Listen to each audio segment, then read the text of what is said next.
For years, I've been making sock snowmen with students ages 8 through 12. I'm going to give you some quick instructions of how you can make your own sock snowman. So you will need a sock. I use tube socks. These are hard to find. I've found these at Bi-Mart. A tube sock has no heel or toe in it, and what I've struggled to find is tube socks that don't have any insignias or marks on them.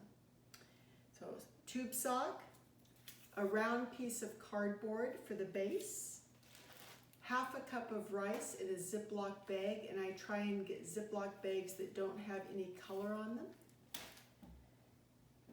Some felt, a 2-foot long piece of 1-inch wide felt for the scarf, some embroidery floss to stitch the mouth and add buttons.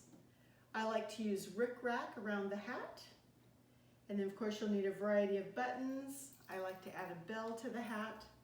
And then I put that on with a hot glue gun, or you can use the craft tacky glue. Okay, here we go. So start with your sock. There are 2 looks that you could have. You could either have the smooth outside, or if you turn the sock inside out, there's kind of the bumpy inside. So whichever you like. I'm going to go with the smooth outside this time. Take your cardboard circle, and that is about a 3-inch diameter cardboard circle. Ideally, I like one that has white on one side. Try to get a cardboard circle that doesn't have writing on it. And I'm going to stuff the cardboard circle in the bottom of the sock. I'm going to put the white on the outside. Then I'm going to take the bag of a half a cup of rice, and I am going to make that into like a ball shape. Try and get all the air out of it. So I'm seeing a little bit of air in here, so I'm just going to squeeze one more time. Make sure all the air is out. And I have learned over the years that it's better to put the rice in a Ziploc bag. That way it won't allow moisture to get in, which would cause the rice to mold. The bag of rice provides a weight to help give a little firmness and hold the snowman down. Then you're going to take some stuffing, and I just use the polyfiberfill stuffing. And you're going to take little handfuls of that and stuff it down into the sock. Try and stuff around the outside of the bag of rice. Okay, so you want to just keep stuffing little handfuls at a time, and I think firmer the better.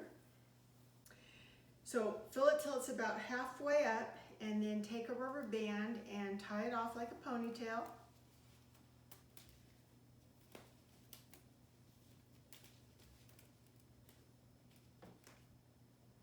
I'll keep your stuffing down, and the top part then is going to become the hat. So there's a couple different ways of doing the hat. You can put this extra inside and make sort of like a tight beanie cap.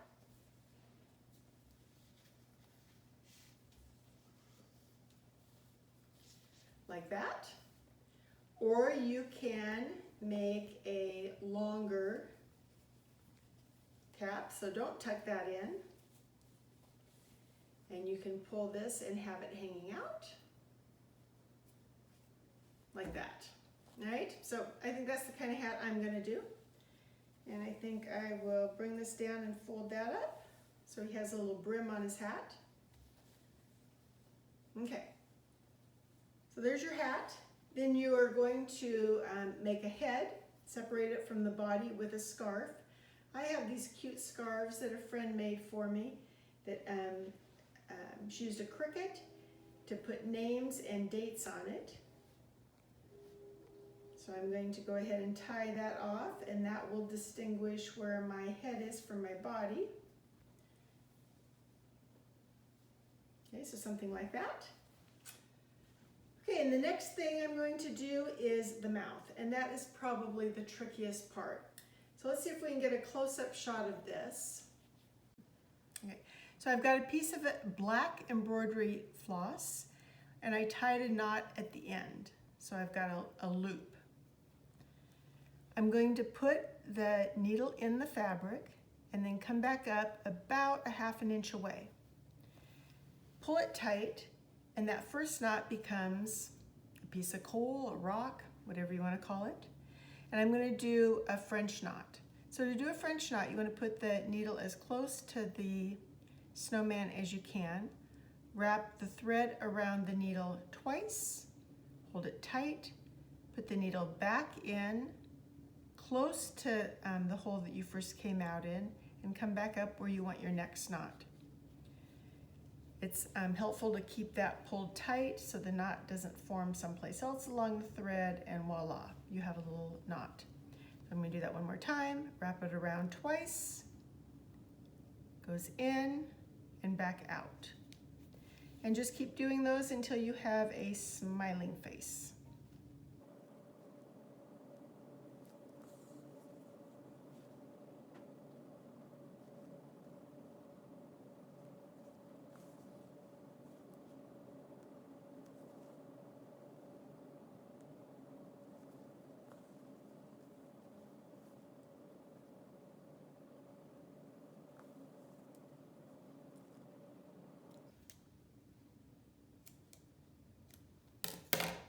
And there you have it. So the next thing I'm going to do is tie on some eyes. So I've got another piece of embroidery floss, and I'm going to put a couple of blue eyes on.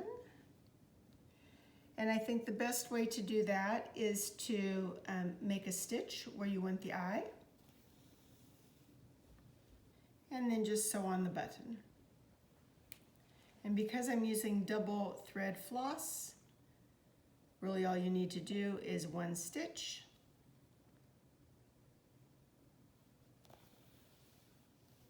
And there you have one eye. I'm going to put my needle down in the fabric and come up where I want the next eye.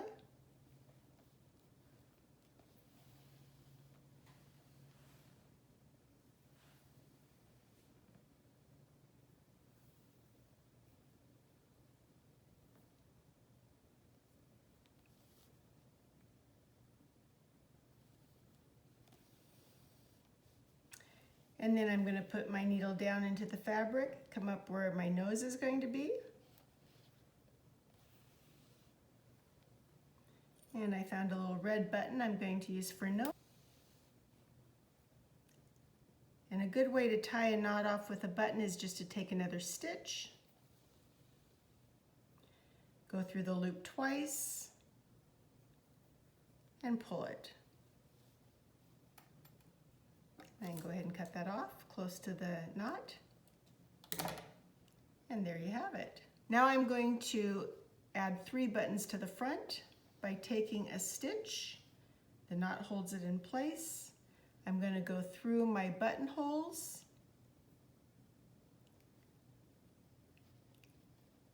take one more stitch to attach it, and pull tight.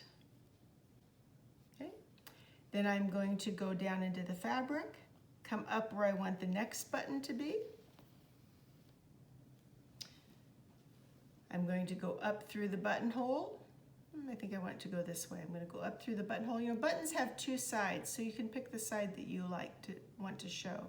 So I'm going up through the buttonhole and back down.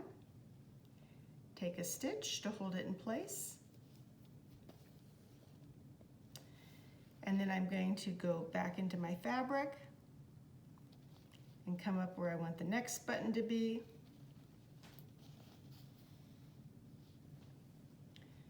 Take my button, see what side I want. I'm going to go in one hole and out the next, and then stitch it in place. Okay, and just like before, a good way to finish off is to take a stitch into the fabric and then just go through the loop once, go through the loop twice, and then pull it tight to make the knot. Okay, and then I'm going to cut that close to the knot, get rid of that extra thread. All right. So he's looking good. Okay, I wanted to attach a jingle bell right here up at the top.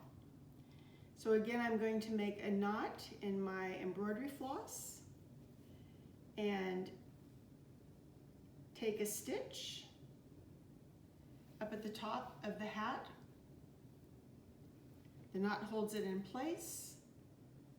I'm going to go through the jingle bell and then stitch back into the fabric. And I'm going to do that a couple times just to hold it in place.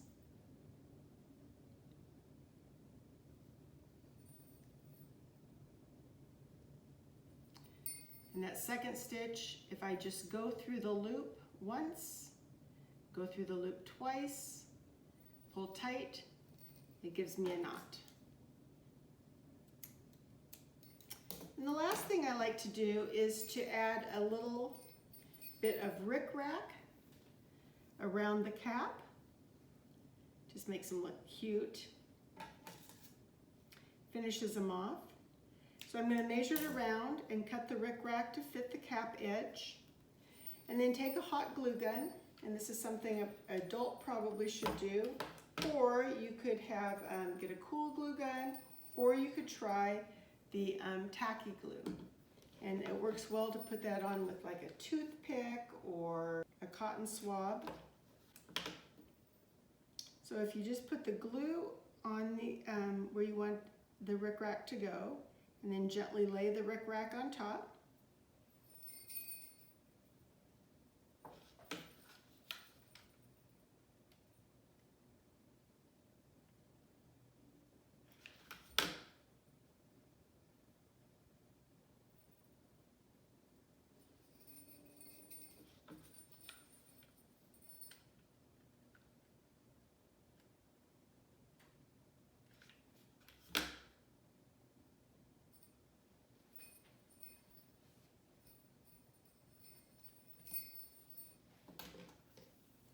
And there you have it, an adorable snowman. I would suggest that you store him in a Ziploc bag to keep him clean and safe, and he will last for years to come. Have fun with that.